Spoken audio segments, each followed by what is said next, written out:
పేదవాడి పక్షాన నిలబడతాం, ప్రజా గొంతుకై నినదిస్తాం. వాయిస్ ఆఫ్ వాయిస్లెస్, తెలుగువారి మనస్సాక్షి సాక్షి టీవీ. సాక్షి టీవీ ప్రసారాల కోసం మీ స్థానిక కేబుల్ ఆపరేటర్ను వెంటనే సంప్రదించండి. కొండాపూర్ ఎస్వి నిలయం సర్వీస్ అపార్ట్మెంట్లో ఏపీకి చెందిన కొన్ని ముఠాలు రేవ్ పార్టీలు నిర్వహిస్తున్నాయి. రేవ్ పార్టీ జరుగుతున్న సమయంలో state excise state task force B team SI Sandhya Balaraju సిబ్బంది దాడి చేసి రేవ్ పార్టీలో ఉన్నవారిని నిర్వాహకులను పట్టుకున్నారు.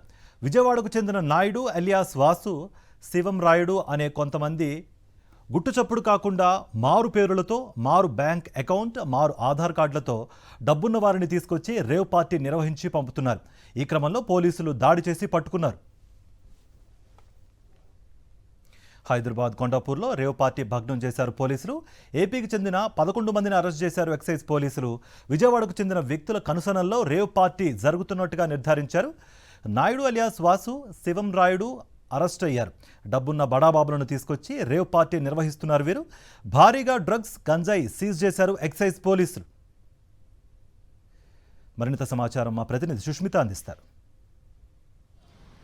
కొండాపూర్లో రేవు పార్టీని భగ్నం చేశారు ఎక్సైజ్ శాఖ పోలీసులు. ప్రస్తుతం మన కొండాపూర్ ఎక్సైజ్ శాఖ కార్యాలయం వద్దే ఉన్నాము. సో మొత్తంగా కూడా చూసుకునే ఇందులో 2 కార్లని అలాగే 2 బైక్లను కూడా స్వాధీనం చేసుకున్నారు. మనం ఏదైతే చూస్తున్నామో ఫార్చునర్ కారు, దీని కూడా రేవు పార్టీకి సంబంధించిన ఎవరైతే వచ్చారో వారికి సంబంధించినట్టు కూడా తెలుస్తుంది. అయితే దీనిపైన లోక్సభకు సంబంధించిన స్టిక్కర్ ఉండడం కూడా ప్రస్తుతం కొన్ని ప్రశ్నలకైతే తావనిస్తుంది. మరి ఏ రాజకీయంగా సంబంధించి కూడా ఇందులో మెంబర్స్ ఇక్కడ వచ్చారు అనే కోణంలో కూడా పరిశీలిస్తూ ఉన్నారు. సో ఇప్పటి వరకు మనం చూసుకుంటే రాహుల్ అలాగే అప్పికట్ల అశోక్ నాయుడు అనే ఇద్దరు కూడా ముఖ్యంగా ఈ రేవు పార్టీలో ఉన్నట్టుగా కూడా తెలుస్తుంది. మొత్తం 11 మంది ఉన్నట్టుగా కూడా సమాచారం. ఆ 11 మందిలో కూడా 3 మహిళలు ఉన్నట్టుగా కూడా తెలుస్తుంది. 3 పైన కూడా కేసు నమోదు చేసి వారికి నోటీస్ ఇచ్చి పంపించండి చెప్తూ ఉన్నారు. అయితే అంతేకాకుండా ఇందులో మొత్తంగా మిగతా ఎవరైతే ఉన్నారో వారందరినీ కూడా ప్రస్తుతం పోలీసులు అయితే అదుపులోకి తీసుకున్నారు. అదుపులోకి తీసుకున్న అనంతరం కూడా వారి దగ్గర నుంచి డ్రగ్స్ చాలా వరకు అలాగే గాంజా కూడా స్వాధీనం చేసుకున్నారు. దాదాపు 10 గ్రాములకు పైగా కూడా మొత్తం అన్ని కలిపి ఉన్నట్టుగా కూడా తెలుస్తుంది. వీరిపైన ఇప్పటికే ఎన్డీపీఎస్ యాక్ట్ కింద కూడా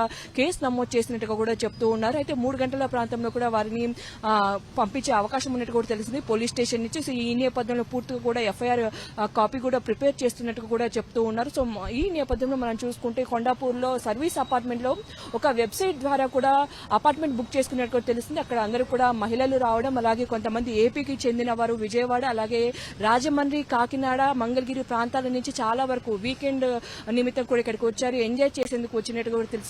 కొంతమంది యువతలు కూడా తీసుకొని వచ్చి వారితో నృత్యాలు చేయిస్తూ వాళ్ళకి డ్రగ్స్ ఇచ్చి వారిపై కొంతమంది అఘాయిత్యానికి పాల్పడుతున్నట్టు కూడా సమాచారం. అయితే అశోక్ నాయుడు అనే వ్యక్తి ఎవరైతే ఉన్నారో అతనిపై ఏపీ, తెలంగాణలో కూడా కేసులు ఉన్నట్టు కూడా తెలుస్తుంది. ఒక డార్క్ వెబ్సైట్ ద్వారా కూడా డ్రగ్స్ ను రాహుల్ అనే వ్యక్తి తీసుకొని వస్తున్నారు. అతను డ్రగ్ పెడ్లర్ గా కూడా తెలుస్తుంది. అశోక్ నాయుడు అనే వ్యక్తి ఇటువంటి డ్రగ్స్ పార్టీలను కూడా నిర్వహిస్తూ ఉంటారు. వీకెండ్ అనగానే చాలా వరకు విజయవాడ నుంచి కొంతమంది బడాబాబుల పిల్లలను తీసుకొని వచ్చి ఇక్కడ పార్టీ నిర్వహిస్తున్నట్టు కూడా సమాచారం. సో ఈ నేపథ్యంలో ఒక్కసారిగా ఎక్సైజ్ శాఖ బి టీం అక్కడికి వెళ్లి ఎస్టీఎఫ్ టీం అక్కడ సోదా నిర్వహించడంతో కొన్ని డ్రగ్స్ అలాగే కొంతమంది పట్టుబడినట్టు కూడా సమాచారం. ఈ నేపథ్యంలో అక్కడ కొన్ని వెహికల్స్ కూడా ఉండగా ఆ వెహికల్స్ కూడా సీజ్ చేసి ఇక్కడ ఎక్సైజ్ పోలీస్ స్టేషన్ కార్యాలయంలో కూడా పెట్టారు. వీరందరినీ కూడా తర్వాత కోర్టు ముందు ప్రవేశపెట్టే అవకాశం అయితే ఉంది. ప్రస్తుతం ఎన్డీపీఎస్ యాక్ట్ కింద వారిపైన కేసు నమోదు చేసే అవకాశం ఉన్నట్టు కూడా చెప్తూ ఉన్నారు.